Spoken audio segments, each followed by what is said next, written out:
तो आज की इस वीडियो में हम सुनेंगे जीवित पुत्रिका व्रत की कथा। परंतु उससे पहले जान लेते हैं जीवित पुत्रिका व्रत के बारे में कुछ महत्वपूर्ण बातों को। इस दिन व्रत रखने वाला स्वयं स्नान करके भगवान सूर्य नारायण की मूर्ति को स्नान कराए और भोग लगाए तथा आचमन करके धूप दीप आदि उतारे। भोग को प्रसाद के रूप में बांट दे। इस दिन बाजरा और चने से बने पदार्थ भोग में लगाए जाते हैं। इस व्रत के करने से जिनके पुत्र तो होते हों किंतु जीवित न रहते हों, जीवित रहने लगते हैं। साथ ही मृतवत्सा दोष भी दूर हो जाता है। तो चलिए अब सुनते हैं इस व्रत की कथा। एक समय जब भगवान कृष्ण द्वारिकापुरी में निवास करते थे, उस समय एक ब्राह्मण भी द्वारिका में रहता था। उसके 7 पुत्र काल के गाल में बचपन में ही जा चुके थे। इस दशा को देखकर वह ब्राह्मण बहुत दुखी रहता था। एक दिन वह भगवान कृष्ण के पास गया और कहने लगा, भगवान, आपके राज्य में आपकी कृपा से मेरे 7 पुत्र हुए किंतु जीवित कोई नहीं रहा। क्या कारण है? यदि आप अपने राज्य में किसी को दुखी देखना नहीं चाहते तो कोई उपाय बताइए।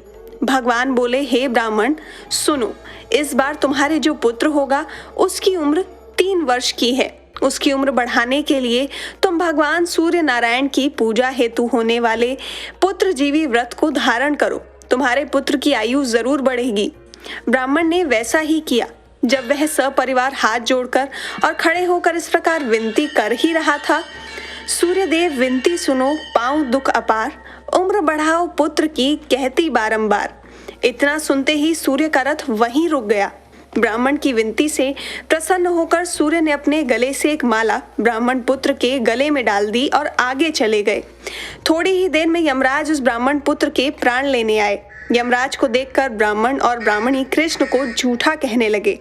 भगवान कृष्ण अपना अनादर जानकर तुरंत सुदर्शन चक्र लेकर आ गए और बोले, इस माला को यमराज के ऊपर डाल दो। इतना कहते ही ब्राह्मण उस माला को उठाने लगा कि यमराज डर से भाग गए, परंतु यमराज की छाया रही। उस फूल की माला को छाया के ऊपर फेंक दिया, जिसके फलस्वरूप वह छाया शनि के रूप में आकर भगवान कृष्ण की प्रार्थना करने लगी। भगवान कृष्ण को शनि के ऊपर दया आ गई और पीपल के वृक्ष पर रहने को कहा। तब से शनि की छाया पीपल के वृक्ष पर निवास करने लगी। इस प्रकार भगवान श्री कृष्ण ने उस ब्राह्मण के पुत्र की उम्र बढ़ा दी। इसलिए भगवान जिस तरह उस ब्राह्मण के लड़के की उम्र बढ़ाई, उसी तरह सबकी उम्र बढ़ाना। तो जीवित पुत्रिका की यह कथा समाप्त हुई। बोलिए सूर्य भगवान की जय, चिमुत वाहन भगवान की जय, कृष्ण भगवान की जय।